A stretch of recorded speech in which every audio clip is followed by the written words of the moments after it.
Welcome back to another GeekaWhat video, and today I'm back with another review, but something slightly different this time, a mechanical gaming keyboard.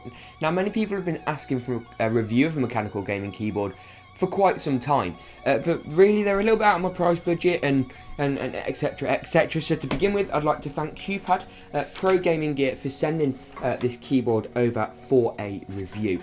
Now, this is the QPAD MK-50. This is a genuine Cherry MX switch keyboard. So what do I mean by that?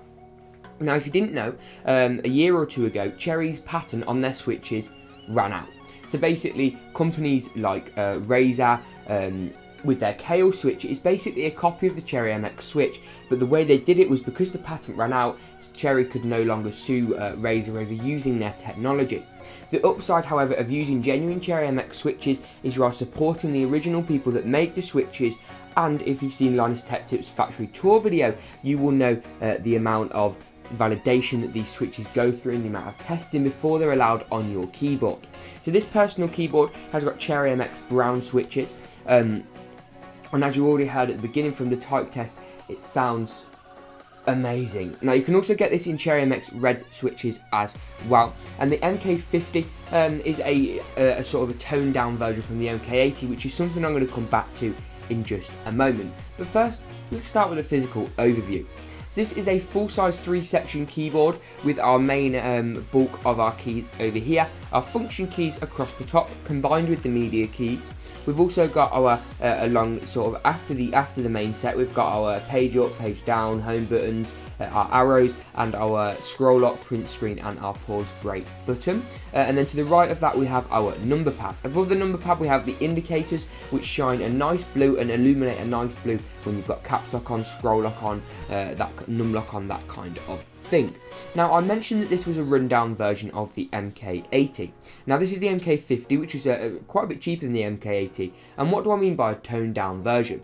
So this all starts to become apparent when we turn this around to the back. Now, if you look at the back from the B-roll here, you'll be able to see two USB style shape kind of ports and two circular 3.5mm ports. Now, these two 3.5mm ports used to be microphone and headphone, and the USB ports used to be US 2 pass-through ports, and those are pass-through ports and those are audio ports on the MK-80. This, however, doesn't feature that, unfortunately. Now, I've seen people before complaining about the implementation of blocking those connectors out, and it almost seems like it's a blocker that you'd use just to that you'd unblock, for example, like the back of a motherboard, something you're meant to unblock, but this isn't. This is a permanent fixture. Now, some people don't like the implementation of this. However, my view of it is, if it's sitting like that on your table, you aren't going to be looking at that side and have to look at those blocked out connectors. And really, to inherit a lot of the features from the MK-80, that is a trade-off I'm more than willing to make. If we move around to the back, we've got a very plain back side, just the 2 feet, which make a lovely clicking sound, which are really nice. And then we've also got our 2 rubberized feet that don't lower or raise at the front.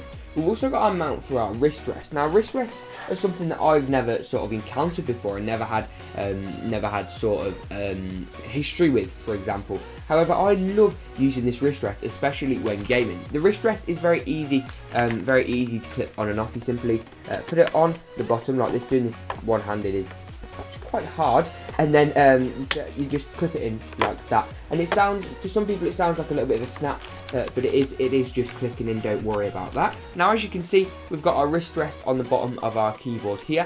The wrist rest will angle up and down, of course, depending on where the feet are and the position of this keyboard on your desk. The wrist rest for me is more of a gaming thing as opposed to a typing thing, because my hands are quite raised when typing anyway, but it's all a matter of personal preference. And the fact that it's got a matte finish is another big plus. And that's another thing I want to address about this keyboard.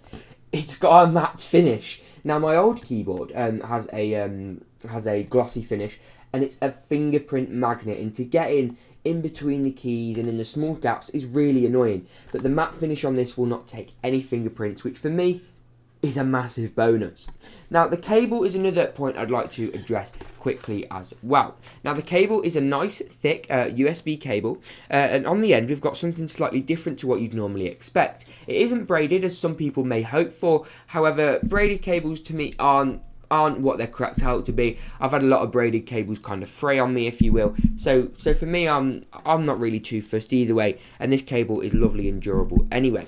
Now, if we go on the end of the cable, you'll see something very different to what you'd expect. You'll originally see a USB connector, but if we slide the adapter off, it's actually a PS2 connector. Now, James, why are we using PS2? I could swear PS2 was on those old keyboards.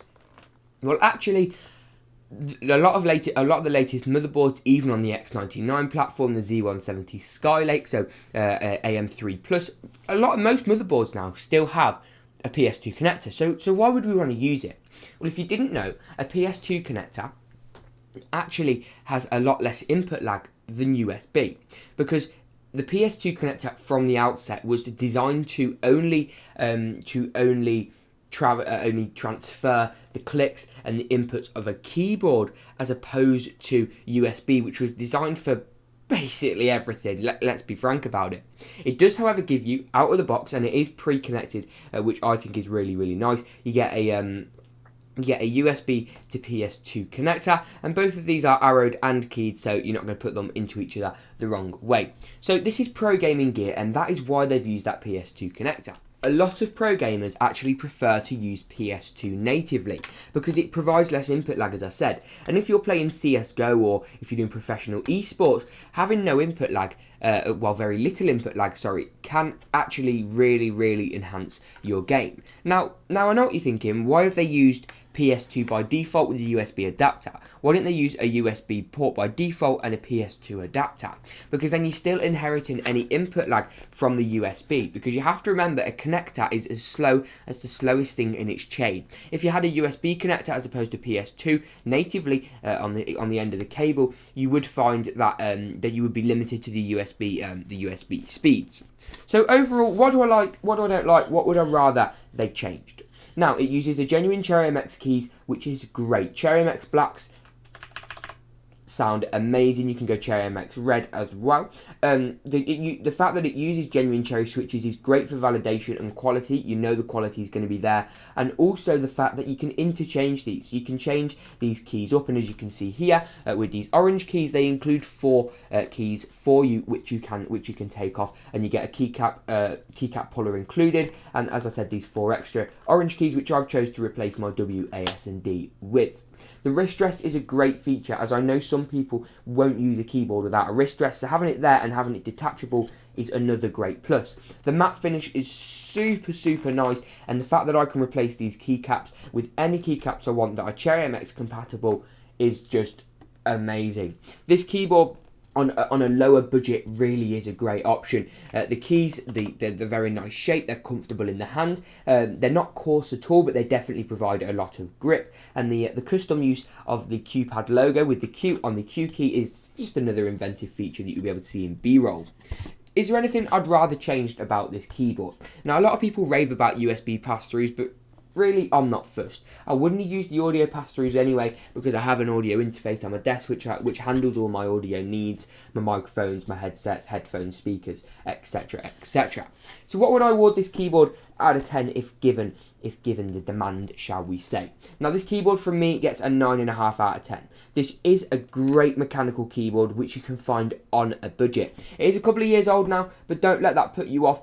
Is really, really solid. You get no RGB lighting or no LED lighting or backlit lighting or whatever it may be. However, on a budget such as this is something you can't really expect. If you do want the USB pass-through, head up to the MK-50 and you get a few more features. We've got full N-key rollover over PS2 and USB.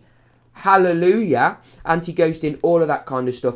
All the stuff you could want on a gaming keyboard. This really, really is a great buy. Links to get it will be in the description as per usual. If you like this video, drop a like rating. Huge thanks to QPAD for sending this keyboard over to do a review. I've also got some more content on QPAD coming up, and a couple of other supplies, as well as my epic PC builds. Thank you very much for watching. Make sure to like, comment, rate, and please do subscribe. Follow my Twitter at GeekaWhat, and we'll, as always, see you in the next.